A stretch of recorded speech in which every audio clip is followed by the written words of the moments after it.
നഷ്ടപ്രായേഷുദീരയത് അതാ നഷ്ടപ്രായേഷു ഭദ്രേഷു നിത്യം ഭാഗവത സേവയാ ഭാഗവതേ ഉത്തമ ശ്ലോകേ ഭക്തിർഭവതി നഷ്ടയേ മോഹം കരോതി വാചാലം ഭംഗം ലംഘയതേ ഗിരിം യത്കൃപാതമഹം വന്ദേ പരമാനന്ദമാധവം ശ്രീഗുരും ദീനകാരിണം ശ്രീചൈതന്യമീശ്വരം ഓമജ്ഞാനനിരാന്തസ്യ ജ്ഞാനാഞ്ജനശലാകയാ ചക്ഷുരുന്മീലിതം തസ്മൈ ശ്രീഗുരവേ നമഃ ശ്രീചൈതന്യമനോദേവം സ്ഥാപിതം യേന ഭൂതലേ സ്വയം രൂപഗതാ മഹ്യം ദദാതി സ്വപദാന്തികം വന്ദേഹം ശ്രീഗുരും ശ്രീയുതപദകമലം ശ്രീഗുരുൻ വൈഷ്ണവാംശ ശ്രീരൂപം സാഗരജാതം സാഗരനാഥാന്വിതം ശ്രീവം സാദ്വൈതം സാവധൂതം പരിജനസഹിതം കൃഷ്ണചൈതന്യദേവം ശ്രീരാധാകൃഷ്ണപാദാൻ സാഗരം ശ്രീ വിശാഖാംബികാംശം ഹേ കൃഷ്ണ കരുണ സിന്ധു ദീനബന്ധു ജഗത്പതി ഗോപേശ ഹരേ കൃഷ്ണ. ഹരേ കൃഷ്ണ മാതാജി. കൃഷ്ണ മാതാജി പ്രണാമ മാതാജി. സ്ക്രീൻ കാണുന്നുണ്ടല്ലോ അല്ലെ? ഉണ്ട് മാതാജി, ഉണ്ട്. ഹരേ കൃഷ്ണ മാതാജി. ഹരേ കൃഷ്ണ. ഓം നമോ ഭഗവതേ വാസുദേവായ. ഓം നമോ ഭഗവതേ വാസുദേവായ. ഓം നമോ ഭഗവതേ വാസുദേവായ. ഓം അജ്ഞാനതിമിരാന്തസ്യ ജ്ഞാനാഞ്ജനശലാകയാ ചക്ഷുരുന്മീലിതം യേന തസ്മൈ ശ്രീഗുരവേ നമഃ. ശ്രീചൈതന്യമനോഭീഷ്ടം സ്ഥാപിതം യേന ഭൂതലേ സ്വരൂപഗതാമഹ്യം ദദാതി സ്വപദാന്തികം വന്ദേഹം ശ്രീഗുരോൻ ശ്രീയുതപദകമലം ശ്രീഗുരോൻ വൈഷ്ണവാംശ ശ്രീരൂപം സാഗരജാതം സഹഗണ രഘുനാഥാന്യതം ജീവം സാദ്വൈതം സാവധൂതം പരിജനസഹിതം കൃഷ്ണചൈതന്യദേവം ശ്രീരാധാകൃഷ്ണപാദാൻ സഹഗണ ലളിത ശ്രീവിശാഖാംനിതാംശ. ഹേ കൃഷ്ണ കരുണാ സിന്ധോ ദീനബന്ധോ ജഗത്പദേ ഗോപേശ ഗോപികാന്ത രാധാകാന്ത നമോസ്തുതേ. തപ്തകാഞ്ചന ഗൗരാംഗി രാധേ വൃന്ദാവനേശ്വരി വൃഷഭാനുസുതേ ദേവി പ്രണമാമി ഹരിപ്രിയേ. വാഞ്ചാകൽപതരുഭ്യശ്ച കൃപാ സിന്ധുഭ്യേവ പതിതാനാം പാവനേഭ്യോ വൈഷ്ണവേഭ്യോ നമോ നമഃ. നമാവോം വിഷ്ണുപാദായ കൃഷ്ണപ്രഷ്ടായ ഭൂതലേ ശ്രീമതേ ജയപതാക സ്വാമിനിധി നാമിനെ നമാചാര്യപാദായ നിതായ കൃപാപ്രദായിനെ ഗൗരഗദാദാമതായ നഗരഗ്രാമധാരിണേ നമാവോം വിഷ്ണുപാദായ കൃഷ്ണപൃഷ്ഠായ ഭൂതലേ ശ്രീമതേ ഭക്തിവേദാന്ത സ്വാമിനിധി നാമിനെ നമസ്തേ സരസ്വതേ ദേവേ ഗൗരവാണി പ്രചാരിണേ നിർവിശേഷ ശൂന്യവാദി പാശ്ചാത്യദേശതാരിണേ. ജയ ശ്രീകൃഷ്ണ ചൈതന്യ പ്രഭു നിത്യാനന്ദ ശ്രീ അദ്വൈത ഗദാധര ശ്രീവാസാദി ഗൗരഭക്തവൃന്ദ. ഹരേ കൃഷ്ണ കൃഷ്ണ കൃഷ്ണ ഹരേ ഹരേ ഹരേ രാമ രാമ രാമ ഹരേ ഹരേ. ഹരേ കൃഷ്ണ കൃഷ്ണ കൃഷ്ണ ഹരേ ഹരേ ഹരേ രാമ രാമ രാമ ഹരേ ഹരേ. ഹരേ കൃഷ്ണ കൃഷ്ണ കൃഷ്ണ ഹരേ ഹരേ ഹരേ രാമ രാമ ഹരേ ഹരേ. ഹരേ കൃഷ്ണ. അന്താരാഷ്ട്ര കൃഷ്ണ അവബോധ സമിതി മംഗളൂരു ശ്രീ ശ്രീ രാധാ ഗോവിന്ദ മന്ദിർ നമ്മുടെ ഷോർട്ട് ഭാഗവതം ക്ലാസ്സിലേക്ക് എല്ലാവർക്കും സ്വാഗതം. ഹരേ കൃഷ്ണ. ഹരേ കൃഷ്ണ. ഹരേ ജയ ജയ ഭാഗവത ദേവാ ജയ ജയ ഭാഗവത. ജയ ജയ രാധാ കൃഷ്ണ സ്വരൂപ ജയ ജയ ഭാഗവത. ദേവാ ജയ ജയ ഭാഗവത. ജയ ജഗദീശ ഹരേ കൃഷ്ണ ജയ ജയ ജഗദീശ ഹരേ. ജയ ഗുരുമാരുത മന്ദിരനാഥ ജയ ജഗദീശ ഹരേ കൃഷ്ണ ജയ ജയ ഭാഗവത. നിഗമകൽപതരോർഗളിതം ഫലം ശുഗമുഖാദമൃതദ്രവ സംയുതം പിബത ഭാഗവതം രസമാലയം മുഹുരഹോ രസികാ ഭുവി ഭാവുക. നാരായണം നമസ്കൃത്യം നരം ചൈവ നരോത്തമം ദേവീം സരസ്വതീം വ്യാസം തതോ ജയമുദീരയേത്. നഷ്ടപ്രായേഷു ഭദ്രേഷു നിത്യം ഭാഗവത സേവയാ ഭഗവതി ഉത്തമ ശ്ലോകേ ഭക്തിർഭവതി നഷ്ടകേ. മൂകം കരോതി വാചാലം പങ്കും ലംഘയതേ ഗിരിം യത്കൃപാതമഹം വന്ദേ ശ്രീപരമാനന്ദമാധവം ശ്രീഗുരും ദീനതാരിണം. ഹരേ കൃഷ്ണ കൃഷ്ണ കൃഷ്ണ ഹരേ ഹരേ, ഹരേ രാമ രാമ രാമ ഹരേ ഹരേ. മത്തേകബന്ധോ മത്സംഗ്യൻ മദ്ഗുരോ മന്മഹാധന മന്നിഷ്ടാരകമദ്ഭാഗ്യ മദ്ധാനന്ദ നമോസ്തുതേ. ग्रंथराज श्रीमद् भागवतम की जय. हरे कृष्णा. शिल प्रभुपाद की जय. श्री गुरुदेव की जय. निताय गौर परमानंदे. ഹരി ഹരി ബോൾ. ഹരേ കൃഷ്ണ.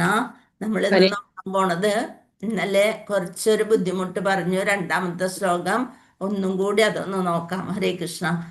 ഹരേ കൃഷ്ണ മാതാജി പറഞ്ഞ വല്ലരും? ഇല്ല മാതാജി. ഹരേ കൃഷ്ണ ഹരേ കൃഷ്ണ. അപ്പൊ എല്ലാവർക്കും സ്വാഗതം. അധ്യായം പ്രണാമം പ്രണാമം. ഹരേ കൃഷ്ണ.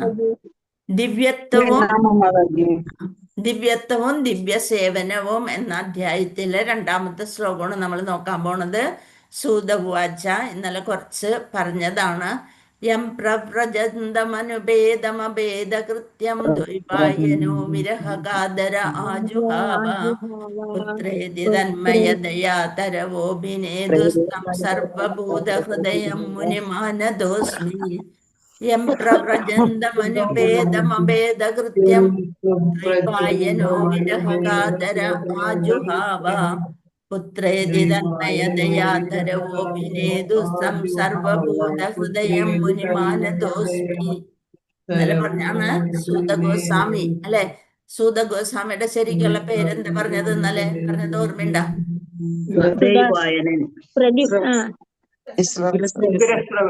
ഉഗ്രശ്രവൻ.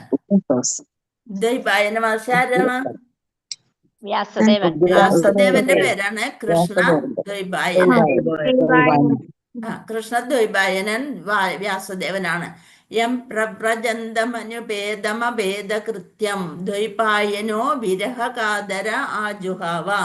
ദ്വൈപായന മഹർഷി വിരഹത്തോടുകൂടി പുത്രന്റെ പിറകെ ഓടി. മകനെ എന്ന് വിളിച്ചു പറഞ്ഞുകൊണ്ട് പോയി. പക്ഷെ പുത്രേതി തന്മയത തരവോഭിനേതു സ്തം സർവഭൂതഹൃദയം മുനിമാനദോസ്മി. അതായത് മുനിമാര് പ്രണാമം സമർപ്പിക്കുകയാണ് ചെയ്യണത് അല്ലെ. സർവവൃക്ഷങ്ങളും അതിന് മറുപടി പറഞ്ഞു. പക്ഷെ മകൻ അതൊന്നും ശ്രദ്ധിക്കാതെ പോയി. ശ്രീല സൂത ഗോസ്വാമി അരുളി ചെയ്തു, ഏവരുടെയും ഹൃദയത്തിൽ പ്രവേശിക്കാൻ കഴിയുന്ന ആ ഋഷി ശ്രേഷ്ഠന്. ഏത് ഋഷി ശ്രേഷ്ഠൻ? ആരാണ് ഇവിടെ ഋഷി ശ്രേഷ്ഠൻ? ദേവഗോസ്വാമി. ശുഗദേവ ഗോസ്വാമി ആരുടെ മകനാണ്? വ്യാസഭഗവാന്റെ മകൻ. വ്യാസഭഗവാന്റെ ശരിക്കുള്ള പേരെന്താണ്? ദ്വൈപായനൻ. കൃഷ്ണ ദ്വൈപായനൻ. അപ്പൊ അത്ര മനസ്സിലായല്ലോ. ഇനി ശുഗദേവ ഗോസ്വാമിയെ സാദരം പ്രണമിക്കുന്നു. ആര്? സൂത ഗോസ്വാമി പറയാണ്, ശുഗദേവ ഗോസ്വാമിയിൽ നിന്നാണ് സൂത ഗോസ്വാമി ഭാഗവതം കേട്ടത്. അപ്പൊ സൂത ഗോസ്വാമിയുടെ ഗുരുവാണ് ആര്? ശുഗദേവ ഗോസ്വാമി. അപ്പൊ അദ്ദേഹത്തെ സാദരം പ്രണമിക്കുന്നു. അങ്ങനെയാണ് ഗുരുവിനെ പ്രണമിച്ചുകൊണ്ട് വേണം എന്തും തുടങ്ങാൻ. അതാണ് നമ്മള് ഇവിടെ തുടങ്ങിയപ്പോ തന്നെ എന്താണ് പറഞ്ഞ? അജ്ഞാന തിമിരാന്തസ്യ ജ്ഞാനാഞ്ജനശലാഖയ ചക്ഷുരുന്മീലിതം യേന തസ്മൈ ശ്രീ ഗുരവേ നമഃ. നമ്മളുടെ അകക്കണ്ണ് ജ്ഞാനത്താൽ തുറന്ന ആ ഗുരുവിനെ ഞാൻ വന്ദിക്കുന്നു. അങ്ങനെ പറഞ്ഞുകൊണ്ടാണ് നമ്മൾ തുടങ്ങുക. അത് എല്ലാ ദിവസവും അങ്ങനെ പറഞ്ഞുകൊണ്ട് മാത്രമേ നമ്മള് ആത്മീയ കാര്യങ്ങള് തുടങ്ങാൻ പാടുള്ളൂ.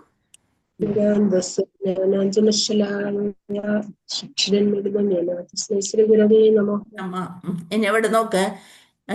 ഉന്നത കുലജാതരായവർ അനുഷ്ഠിക്കേണ്ടതായ ഉപനയന കർമ്മങ്ങൾക്കോ അഥവാ മതാചാരപരമായ ഉദ്ധാരണ ചടങ്ങുകൾക്കോ വിധേയനാകാതെ അദ്ദേഹം ഭവനം ഉപേക്ഷിച്ച് പരിത്യാഗ ജീവിതക്രമം സ്വീകരിക്കാൻ പോയപ്പോൾ ശുഗദേവ ഗോസ്വാമി ജനിച്ചിട്ട് ആ ഉപനയന കർമ്മോ പൂണൂല് ചടങ്ങോ ഒന്നുമില്ലാതെ തന്നെ അദ്ദേഹം വീട് വിട്ടു പോകണം. അത് കണ്ടപ്പോള് പിതാവായ വ്യാസദേവൻ പുത്രവിരഹത്താൽ ഭീതി പൂണ്ട് ഇപ്രകാരം വിലപിച്ചു. അല്ലയോ എൻ്റെ പ്രിയവത്സ, നിശ്ചയമായും അതേ വികാരത്തിൽ നിമഗ്നരായ വൃക്ഷങ്ങൾ മാത്രം ദുഃഖിതനായ പിതാവിന് മറുപടി എന്നോണം പ്രതിധ്വനിച്ചു. പുത്രൻ അതിന് യാതൊരു മറുപടിയും കൊടുത്തില്ല. വൃക്ഷങ്ങളാണ് അതിന് പ്രതിധ്വനിച്ചത്. ഭാവാർത്ഥം നോക്കുക. ശ്രീല പ്രഭുവാദിക്ക് ജയ്. ഹരേ കൃഷ്ണ.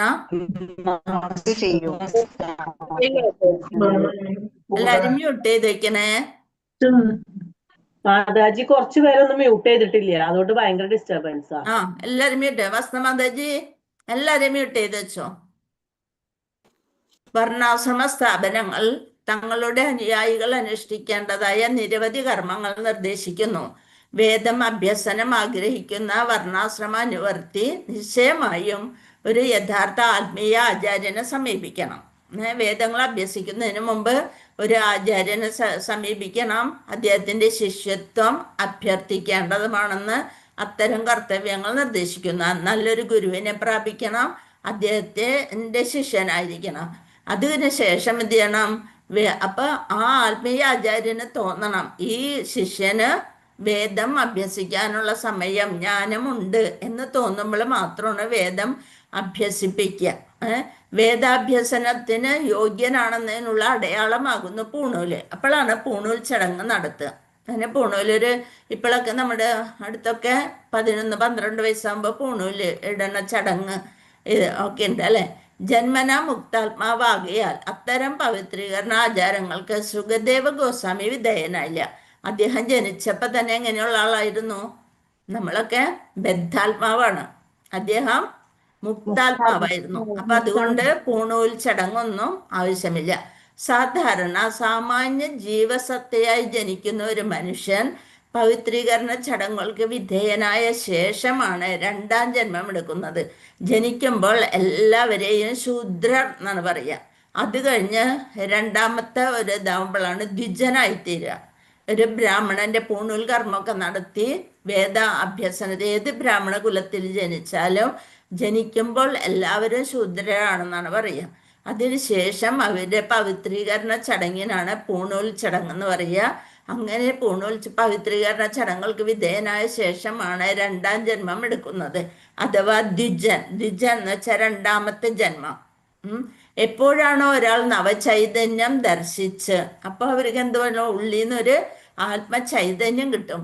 ആത്മീയ പുരോഗതിക്കുള്ള മാർഗനിർദ്ദേശം ആരായുന്നത്. അപ്പോൾ വേദനിർദ്ദേശങ്ങൾക്കായി അയാൾ ആത്മീയ ആചാര്യനെ സമീപിക്കുന്നു. പണ്ടൊക്കെ ഗുരുകുല വിദ്യാഭ്യാസമാണ്. നല്ലൊരു ആത്മീയ ആചാര്യൻ്റെ വീട്ടിൽ പോയി അവിടെ താമസിച്ച് ഗുരുവിനെ എപ്പോഴാണോ, അത് ചിലപ്പോൾ പാതിരാത്രി ആയിരിക്കും, വേദം അഭ്യസിപ്പിക്കാൻ തോന്നാം.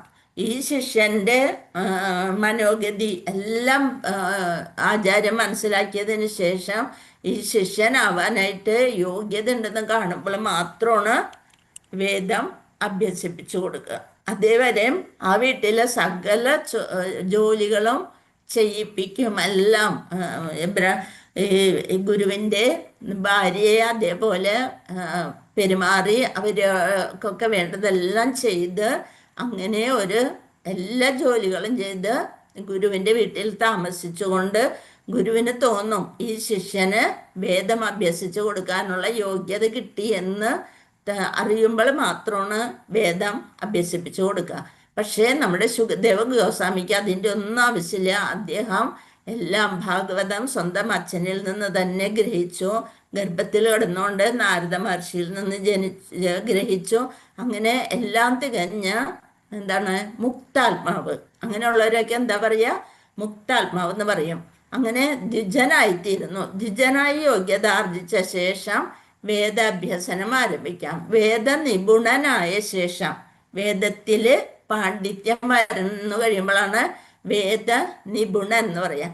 അയാൾ വിപ്രനായിത്തീരുന്നു, അതായത് യോഗ്യനായ ബ്രാഹ്മണൻ. അപ്രകാരം നിരപേക്ഷ സത്യം എന്ന് വെച്ചാൽ ഭഗവാനെ മനസ്സിലാക്കാൻ തുടങ്ങും. മനസ്സിലാക്കുകയും ആത്മീയ ജീവിതത്തെ വൈഷ്ണവാവസ്ഥയിലായിത്തീരുന്നത് വരെ പുരോഗതി പ്രാപിക്കുകയും ചെയ്യുന്നു. വൈഷ്ണവനായിത്തീർന്നു, വിഷ്ണുവിൻ്റെ ദാസനായിത്തീരുന്നു. എന്തെന്നാൽ ഒരു വൈഷ്ണവൻ ആത്മസാക്ഷാത്കാരം സിദ്ധിച്ച പണ്ഡിത ബ്രാഹ്മണനെയാണ് വൈഷ്ണവൻ എന്ന് പറയുന്നത്. ശ്രീല സുഖദേവ ഗോസ്വാമി ജന്മനാ തന്നെ ഇത്രയും പാണ്ഡിത്യമുള്ള ആളായിരുന്നു. ജന്മനാ പണ്ഡിതനാകയാൽ വർണ്ണാശ്രമ സ്ഥാപനങ്ങൾ നിയമാനുശാസ്ത്രങ്ങൾക്കൊന്നും വിധേയനാകേണ്ട ആവശ്യമുണ്ടായിരുന്നില്ല. അദ്ദേഹത്തിന് ദ്വിജൻ എന്ന് പറഞ്ഞ ആ ചടങ്ങ് നടത്തേണ്ട വന്നില്ല. ഒന്നും ഒരു നിയമാനുസൃത ശാസ്ത്രങ്ങൾക്കൊന്നും വിധേയനാകേണ്ട ആവശ്യമുണ്ടായിരുന്നില്ല. വർണ്ണാശ്രമ ധർമ്മങ്ങളുടെ നിയാമകമായ ലക്ഷ്യം എന്താണ്? വർണ്ണാശ്രമ ധർമ്മങ്ങളുടെ ലക്ഷ്യം അപൂർണനായ ഒരാളെ ശുദ്ധ ഭഗവത് ഭക്തനാക്കുക എന്നതാകുന്നു.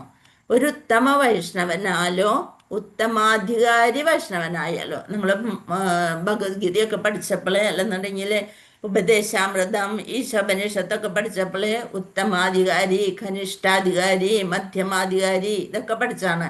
ഏറ്റവും ടോപ്പിലുള്ള ആളേനെന്ത് പറയാ? ഉത്തമ അധികാരി. ഹരേ കൃഷ്ണ. അപ്പൊ ഉത്തമനായ ഒരു ഗുരുവിനെയോ ഉത്തമാധികാരിയായി തീരുകയോ ഏത് വൈഷ്ണവനും അയാളുടെ ജന്മകർമ്മങ്ങൾക്കുപരിയായി ബ്രാഹ്മണനായി കണക്കാക്കപ്പെടുന്നു.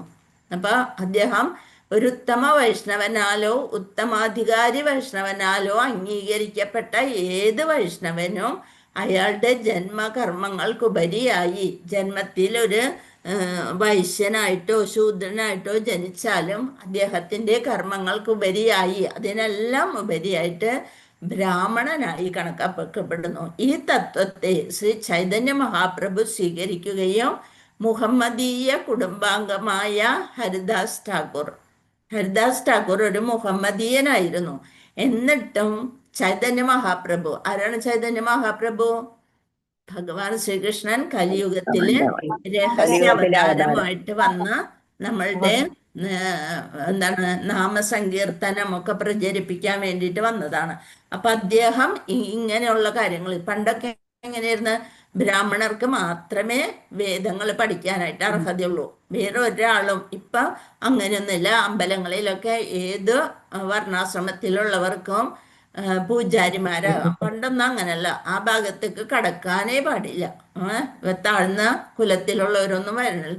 പക്ഷേ ഭഗവാൻ തന്നെ വന്ന് ആ നീചത്വം അല്ലെങ്കിൽ മുകളിലേക്ക് ഉള്ള ആഢ്യത്വം അതൊക്കെ മാറ്റിയിട്ട് എന്ത് ചെയ്തു? മുഹമ്മദീയ കുടുംബാംഗമായ ഹരിദാസ് ഠാക്കൂറിന്റെ പ്രത്യേകത എന്താണ്? അയാൾക്ക് അദ്ദേഹത്തിന് പറയുന്ന വേറൊരു പേരുണ്ട്. എന്താണ്? നാമാചാര്യൻ എന്നാണ് പറയാ. അപ്പൊ ഒന്ന് ആലോചിച്ചോക്കെ, ഒരു മുഹമ്മദീയ കുടുംബത്തിൽ ജനിച്ച ഹരിദാസ് ഠാക്കൂറാണ് നാമാചാര്യ. അതായത് 3 ലക്ഷം നാമം ഒരു ദിവസം ചൊല്ലും. അതുകൊണ്ടാണ് അദ്ദേഹത്തെ നാമാചാര്യൻ എന്ന് പറഞ്ഞ. അങ്ങനെ പലരും അദ്ദേഹത്തെ ഇതിൽ നിന്ന് പിന്തിരിപ്പിക്കാനായിട്ട് ഒരു അന്നത്തെ രാജാവ് എന്ത് ചെയ്തു? ഒരു വേശ്യനെ പറഞ്ഞയച്ചു മൂപ്പരുടെ വീട്ടിലേക്ക്. ഇതിൽ നിന്നൊന്ന് ഇതിൽ നിന്നൊന്ന് മാറ്റണം എന്ന് പറഞ്ഞുണ്ട്. അങ്ങനെ പറഞ്ഞു, ശരി ഞാൻ നിന്റെ ആഗ്രഹം നിറവേറ്റി തരാം, പക്ഷെ നീ അവിടെ ഇരിക്കുന്നു പറഞ്ഞു. അങ്ങനെ ആദ്യത്തെ ദിവസം വന്ന് വൈകുന്നേരമായപ്പോൾ തിരിച്ചു പോയി. അത് കഴിഞ്ഞ് പിന്നത്തെ ദിവസം ഇതേ ആവശ്യമായിട്ട് വന്നു, അവിടെ ഇരിക്കാൻ പറഞ്ഞ് ഇരുന്ന് കുറെ കഴിഞ്ഞു. രാത്രി ആവണ വരെ നാമം ചൊല്ലലും പൂജകളും നിർന്നു കഴിഞ്ഞാലല്ലേ എന്തെങ്കിലും ഒന്ന് സംസാരിക്കാൻ തന്നെ പറ്റുള്ളൂ. അങ്ങനെ ഇരുന്ന് ഒരു 3-4 ദിവസം കഴിഞ്ഞപ്പോ എന്തായി? ഈ സ്ത്രീ നാമം ജപിക്കാൻ തുടങ്ങി. ഹരേ കൃഷ്ണ. അങ്ങനെ മനസ്സിലായി അദ്ദേഹത്തെ മാറ്റാൻ പറ്റൂല, നമ്മൾ സ്വയം മാറുകയാണെങ്കിൽ മാറാനുള്ള സാഹചര്യം ഉണ്ടാക്കും. അങ്ങനെയാണ് ശുദ്ധ ഭക്തന്മാര്, മുക്താത്മാക്കള്. അപ്പൊ ഏത് വർണ്ണാശ്രമത്തിൽ പിറന്നതാണെങ്കിലും ഹരിദാസ് ഠാക്കൂറയെ ആചാര്യനായി അംഗീകരിച്ചു. ചുരുക്കത്തിൽ ശ്രീല സുഖദേവ ഗോസ്വാമി വൈഷ്ണവനാണ്. അദ്ദേഹം വൈഷ്ണവനാകിയാൽ അദ്ദേഹത്തെ ബ്രാഹ്മണ്യം അടങ്ങിയിരിക്കുന്നു എന്ന് നിർണയിച്ചിരിക്കുന്നു. ആകയാൽ ഏത് വിധേനയുള്ള മതാചാര ചടങ്ങുകൾക്കും അദ്ദേഹം വിധേയനാകേണ്ടതില്ല. അദ്ദേഹം ജന്മനാൽ തന്നെ മുക്താത്മാവാണ്, വൈഷ്ണവനാണ്, ബ്രാഹ്മണ്യം അടങ്ങിയിരിക്കുന്നു. അങ്ങനെ അയാൾക്ക് വേറെ യാതൊരു പൂണൂൽ ചടങ്ങുകളോ വേറെ ഒന്നും ഒരു വിധേനയുള്ള മതാചാര ചടങ്ങുകൾക്കും അദ്ദേഹം വിധേയനാകേണ്ടതില്ല. കിരാതൻ, ഹൂണൻ, ആന്ധ്രൻ, പുലിന്ദൻ, പുൽക്കശൻ, അഭീരൻ, ആഭീരൻ, ശുംഭൻ, യവനൻ, ഖസൻ തുടങ്ങിയ ഏത് നീചകുലജാതൻ, അന്നൊക്കെയുള്ള നീചകുലത്തിലുള്ള ആൾക്കാരെയാണ് ഈ പ്രധാനപ്പെട്ടവരെയാണ് ഈ പറഞ്ഞത്. അല്ലെങ്കിൽ അതിലും താണവന് ചണ്ടാലൻ, അല്ലെ, പട്ടിമാംസം തിന്നുന്നവരെയാണ് ചണ്ടാലൻ എന്ന് പറയാ. അവരാണെങ്കിലും വൈഷ്ണവ കൃപയുണ്ടെങ്കിൽ, ഒരു വിഷ്ണു ഭക്തനാണ് അല്ലെന്നുണ്ടെങ്കിൽ വിഷ്ണു ഭക്തന്റെ ദാസനാണ്, വൈഷ്ണവന്റെ കൃപ കാരുണ്യം ഉണ്ടെങ്കിൽ ഉത്തുംഗമായ, ഉത്തുംഗം എന്ന് വെച്ചാൽ ഏറ്റവും മുകളിൽ, ഉത്തുംഗമായ അതീന്ദ്രിയാവസ്ഥയിൽ എത്തിച്ചേരും. ശ്രീ സൂത ഗോസ്വാമിയുടെ ആത്മീയ ആചാര്യനായിരുന്നു ശ്രീല ശുഗദേവ ഗോസ്വാമി. ഇപ്പൊ ഈ ഗോസ്വാമി എന്നുള്ളത്, ഗോസ്വാമി എന്ന് വെച്ചാൽ എന്താണ്, നമ്മൾ പഠിച്ചതാണ് ഉപദേശാമൃതത്തിൽ. ഇന്ദ്രിയങ്ങളെ നിയന്ത്രിച്ചവൻ, നിയന്ത്രിക്കാനുള്ള കഴിവുള്ളവൻ. ഒരു ബാഹ്യശക്തികൾക്കും അവരുടെ മനസ്സിനെ ഇളക്കാൻ സാധിക്കില്ല. അതുകൊണ്ടാണ് അവർക്ക് ആ പദവി കൊടുക്കണം, ഗോസ്വാമി. അല്ലെ നമ്മളൊക്കെ എന്താണ്, ഗോദാസന്മാരാണ്. എന്തെങ്കിലും ഒരു നല്ല കാര്യം കണ്ടാൽ നമ്മ പതിയിൽ ചാടി വീണം ഒരു സാരിക്കാരൻ പോയേണ്ട ഒന്ന് നോക്കിക്കളയാന്ന് വിചാരിക്കും. അങ്ങനെ പണ്ടൊക്കെ അങ്ങനെ തന്നെയായിരുന്നു. അപ്പൊ അതുപോലെ സൂത ഗോസ്വാമിയുടെ ആത്മീയ ആചാര്യനായിരുന്നു ശ്രീല ശുഗദേവ ഗോസ്വാമി. ഇപ്പൊ സൂത ഗോസ്വാമി ആരാണെന്ന് മനസ്സിലായി, ശുഗദേവ ഗോസ്വാമി ആരാണെന്ന് മനസ്സിലായി. പിന്നെ ആരാണ്, ശൗനക ഋഷി, മനസ്സിലായില്ലേ? നൈമിഷാരണ്യത്തിൽ കൂടി വന്ന ആളുകളുടെ നേതാവ്, ഏറ്റവും പ്രായം ചെന്നവനും ഏറ്റവും പണ്ഡിതനുമായിരുന്നു ശൗനക ഋഷി. ശൗനക ഋഷിയാണ് സൂത ഗോസ്വാമിയെ അവിടെ ആനയിച്ചിരുത്തിയത്. എപ്പോഴും ഒരു നേതാവ് ഉണ്ടാവണം, അല്ലെ? 1,00,000-ൽ പരം ഋഷിമാരായിരുന്നു അവിടെ ഇരുന്നിരുന്നത്. അതില് ഒരു നേതാവായിരുന്നു ശൗനക ഋഷി. അങ്ങനെ ശുഗദേവ ഗോസ്വാമി നമ്മുടെ വ്യാസദേവന്റെ മകൻ ശുഗദേവ ഗോസ്വാമിയിൽ നിന്ന് മഹാഭാഗവതം കേട്ടത്, ഭാഗവത കഥ കേട്ടത് സൂത ഗോസ്വാമിയോടാണ് ശൗനക ഋഷികള് ഇതൊക്കെ കഥകളൊക്കെ സാധാരണ ജനങ്ങൾക്കൊന്ന് പറഞ്ഞു തരൂ എന്ന് പറഞ്ഞത്. അപ്പൊ അത്രേ ഉള്ളൂ. അപ്പൊ അത്രയാണ് നമ്മൾ മനസ്സിലാക്കണ്ടേ. മുനിമാരുടെ അന്വേഷണങ്ങൾക്ക് ഉത്തരമേകാൻ ആരംഭിക്കുന്നതിന് മുന്നോടിയായി സൂത ഗോസ്വാമി ശ്രീല ശുഗദേവ ഗോസ്വാമിയെ സാദരം പ്രണമിക്കുന്നു. എന്തുകൊണ്ടാണ് സൂത ഗോസ്വാമി ശുഗദേവ ഗോസ്വാമിയെ പ്രണമിച്ചുകൊണ്ട് ആത്മീയ ആചാര്യനാണ്, അല്ലെ? സൂത ഗോസ്വാമിയുടെ ആത്മീയ ആചാര്യനാണ് ശുഗദേവ ഗോസ്വാമി. ഹരേ കൃഷ്ണ. ഇത്രയുള്ളൂ രണ്ടാമത്തേല്. ഇനി നമുക്ക് മൂന്നാമത്തെ തുടങ്ങാം. ഓം നമോ ഭഗവതേ വാസുദേവായ. യസ്വാനുഭവമഖില ശ്രുതിസാരമേഘ അധ്യാത്മദീപമതിഥി തീർഷതാം തമോന്ധം സംസാരിണാം കരുണയാഹ പുരാണഗുഹ്യം തം വ്യാസസൂനുമുപയാമി ഗുരും മുനീനാം. യസ്വാനുഭവം അഖില ശ്രുതിസാരമേഘ അധ്യാത്മദീപമതിഥി തീർഷതാം തമോന്ധം സംസാരിണാം കരുണയാഹ പുരാണഗുഹ്യം തം വ്യാസസൂനുമുപയാമി ഗുരും മുനീനാം. അർത്ഥം ഒന്ന് നോക്കിയതിന് ശേഷം നമുക്ക് വീണ്ടും വായിക്കാം, എന്നിട്ട് ഓരോരുത്തരെ കൊണ്ട് വായിപ്പിക്കാം. ഹരേ കൃഷ്ണ. ആരോ അവൻ, സ്വ അനുഭവം സ്വന്തം അനുഭവത്തിലൂടെ, ആ വാക്കുകൾ കേൾക്കുമ്പോൾ തന്നെ നമുക്ക് അർത്ഥം മനസ്സിലാവുന്നുണ്ട്. അഖില മുഴുവൻ, അഖില ശ്രുതി വേദങ്ങൾ, ശ്രുതി വേദങ്ങൾ നമ്മൾ പഠിച്ചിട്ടുള്ളതാണ്, അല്ലെ? ഈശോപനിഷത്തിൽ പഠിച്ചിട്ടുള്ളതാണ് ശ്രുതി വേദങ്ങൾ. ഏകം ഏക, അധ്യാത്മ ആത്മീയം, ദീപം ദീപം, അതിഥി തീർഷതാം, അതിഥി തീർഷതാം തരണം ചെയ്യാൻ ആഗ്രഹിക്കുന്ന, അതിഥി തീർഷതാം തരണം ചെയ്യാൻ ആഗ്രഹിക്കുന്ന, തമ അന്ധം, തമന്ധം, തമോന്ധം, തമഹ അന്ധം, ഭൗതിക അസ്തിത്വ കൊടും അന്ധകാരം, ഭൗതികതയിലുള്ള ആ കൊടും അന്ധകാരം, ഇരുട്ട് നിറഞ്ഞത്, തമസ് നിറഞ്ഞതാണ് ഭൗതികത. സംസാരിണ, ഭൗതികവാദിയായ മനുഷ്യൻ, ഭൗതികവാദിയായ മനുഷ്യനാണ് സംസാരിണം എന്ന് പറയണ കരുണയാ അഹൈതുകമായ കൃപയാൽ, കരുണ അഹൈതുകമായ കൃപയാൽ ആഹ അരുളി ചെയ്തു പുരാണ വേദപരിശിഷ്ടങ്ങളായ പുരാണങ്ങൾ ഗുഹ്യ അതീവ രഹസ്യമായ തം അങ്ങേക്ക് വ്യാസസൂനും വ്യാസവത്സൻ. ആരാണ് വ്യാസവത്സൻ? ശ്രീല സുഖദേവ ഗോസ്വാമി. വ്യാസസൂനും വ്യാസവത്സൻ ഉപയാമി ഞാൻ സാദരം പ്രണമിക്കുന്നു. ആ വ്യാസവത്സനെ ഞാൻ സാദരം പ്രണമിക്കുന്നു. അതായത് സൂത ഗോസ്വാമി പറയുന്നതാണ്, ആ വ്യാസദേവന്റെ പുത്രനെ ഞാൻ, അദ്ദേഹത്തിന്റെ കൃപയാലാണ് ഈ വേദപരിശിഷ്ടങ്ങളായ പുരാണങ്ങൾ മുഴുവൻ, അത് അതീവ രഹസ്യമായ പുരാണങ്ങൾ അദ്ദേഹമാണ് നമ്മൾക്ക് തന്നത്. അപ്പം അതുകൊണ്ട് ആ വത്സനെ ഞാൻ നമിക്കുന്നു. ഉപയാമി ഞാൻ സാദരം പ്രണമിക്കുന്നു. ഗുരും ആത്മീയ ആചാര്യനാണ്. മുനീന മുനിശ്രേഷ്ഠന്മാർ. ഇനി ഒന്നും കൂടി വായിച്ചു നോക്കാം.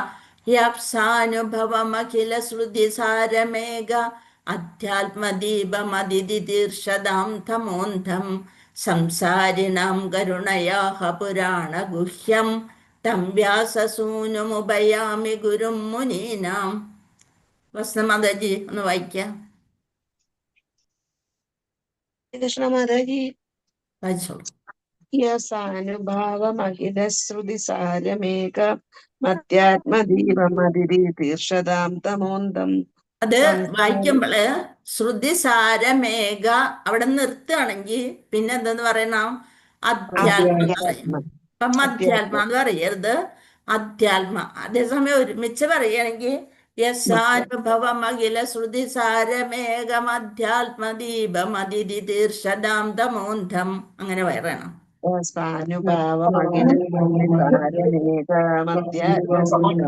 തീർഷതാം തമോന്തം സംസാരിണാം കരുണയാക പുരാണ ഗുഹ്യം തം വ്യാസസൂനുമുപയാമി ഗുരും മുനീനാം. ഹരേ കൃഷ്ണ. അടുത്തതാര് വായിക്കും? ഞാൻ വായിക്കട്ടെ മാതാജി? ആ ഫോണിന്റെ പേരുള്ള മാതാജിയുടെ പേരെന്താ?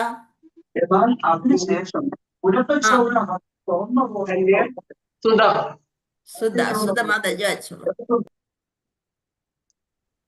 യസ്വാനുഭവമഖില ശ്രുതിസാരമേഘ അധ്യാത്മദീപമതിഥി തീർഷതാം തമോന്തം സംസാരിണാം കരുണയാഹ പുരാണ ഗുഹ്യം തം വ്യാസസൂനുമുപയാമി ഗുരും മുനീനാം.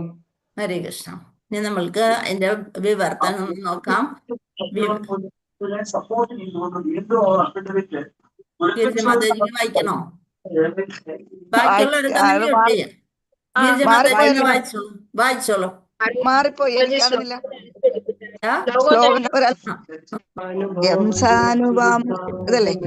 ബാക്കിയുള്ളവർ മ്യൂട്ട് ചെയ്യാം പ്ലീസ്. യാസാനുഭവമഖില ശ്രുതിസാരമേഘ അധ്യാത്മദീപം അതിദീർഷതാം തമോത്തം സംസാരിണാം കരുണയാഹ പുരാണ ഗുഹ്യം ത്വം വ്യാസസൂനുമുപയാമി ഗുരും മുനീനാം.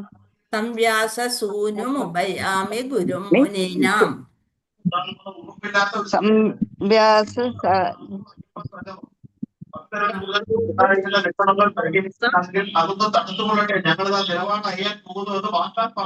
മ്യൂട്ട് ചെയ്യാൻ പറയൂ, എല്ലാം കുറെ സംസാരങ്ങൾ. ഹരേ കൃഷ്ണ. പ്ലീസ് അജിത ബോസ് മ്യൂട്ട് ചെയ്തേക്കാം. എല്ലാരും മ്യൂട്ട് ചെയ്തേക്കാം. ഹരേ കൃഷ്ണ. വിവർത്തനം ഭാവാർത്ഥം ശ്രീലപ്രഭുപാദിക്ക് ജയ്. ഭൗതിക അസ്തിത്വത്തിന്റെ കൊടും തമോതലങ്ങളെ തരണം ചെയ്യാൻ യത്നിച്ചുകൊണ്ടിരിക്കുന്ന മൂഢ ഭൗതികവാദികൾ എങ്ങനെയുള്ളവരാണ്? ഭൗതികമായ എല്ലാത്തിൻ്റെയും തമോ തലങ്ങളെ തരണം ചെയ്യാൻ യത്നിച്ചുകൊണ്ടിരിക്കുകയാണ്. അങ്ങനെയുള്ള മൂഢ ഭൗതികവാദികൾക്ക്, നമ്മളെപ്പോലുള്ളവർക്ക് അഹൈതുകമായ ഭാരകൃപയാൽ അനുഭവങ്ങളിലൂടെ സ്വാംശീകരിച്ച വേദവിജ്ഞാന ഉത്തമാംശമായ ഈ അതീവ രഹസ്യ പരിശിഷ്ടം, അതാണ് ഭാഗവതം. ഈ അതീവ രഹസ്യ പരിശിഷ്ടം അരുളി ചെയ്ത വ്യാസദേവസുതനും അഖില മുനിശ്രേഷ്ഠരുടെ ആത്മീയ ആചാര്യനുമായ ശുകദേവ ഗോസ്വാമിയെ ഞാൻ സാദരം പ്രണമിക്കുന്നു. ഈ ഭൗതികതയിൽ കടന്ന് കഷ്ടപ്പെടുന്ന ജനങ്ങൾക്ക് വേണ്ടി ഭഗവാന്റെ അത്രയും കാരുണ്യം ലഭിച്ചിട്ടുള്ള ശുകദേവ ഗോസ്വാമി സ്വന്തം അനുഭവങ്ങളിലൂടെ വേദവിജ്ഞാനത്തിൻ്റെ ഈ ഉത്തമാംശമായ ദിവരഹസ്യം, അതായത് ഭാഗവതം പറഞ്ഞു തന്നതുകൊണ്ട് ആ ആത്മീയ ആചാര്യനെ ഞാൻ ശുകദേവ ഗോസ്വാമിയെ ഞാൻ സാദരം പ്രണമിക്കുന്നു. അതാണ് വിവർത്തന. ഈ ശ്ലോകത്തിൽ ശ്രീല സൂത ഗോസ്വാമി ശ്രീമദ് ഭാഗവതത്തിലെ സമ്പൂർണ്ണ അവതരണങ്ങളെയും പ്രായോഗികമായി സംഗ്രഹിച്ചിരിക്കുന്നു. സൂത ഗോസ്വാമി ശ്രീമദ് ഭാഗവതത്തിലെ സമ്പൂർണ്ണ അവതരണങ്ങളെയും പ്രായോഗികമായി സംഗ്രഹിച്ചിരിക്കുന്നു.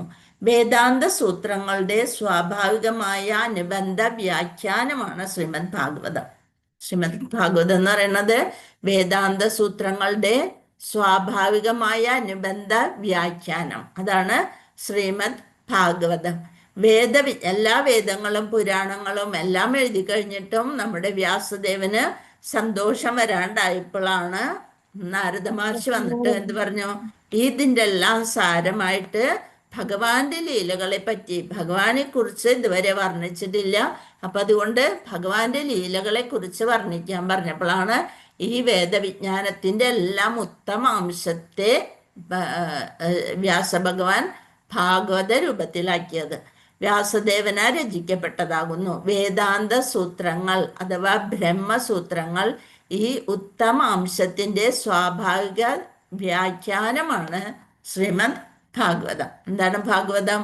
വേദാന്ത സൂത്രത്തെ പരിപൂർണമായി സാക്ഷാത്കരിച്ച ശ്രീല ശുകദേവ ഗോസ്വാമി അതിൻ്റെ ബ്രഹ്മസൂത്രങ്ങളുടെ സ്വാഭാവിക വ്യാഖ്യാനമാണ് ശ്രീമദ് ഭാഗവതം. അത് മുഴുവനായിട്ട് അറിഞ്ഞ ആളാണ് ശ്രീല ശുകദേവ ഗോസ്വാമി. തൽഫലമായി അദ്ദേഹം ശ്രീമദ് ഭാഗവതത്തെ സ്വയം സാക്ഷാത്കരിച്ചു എന്ന് പറയാം.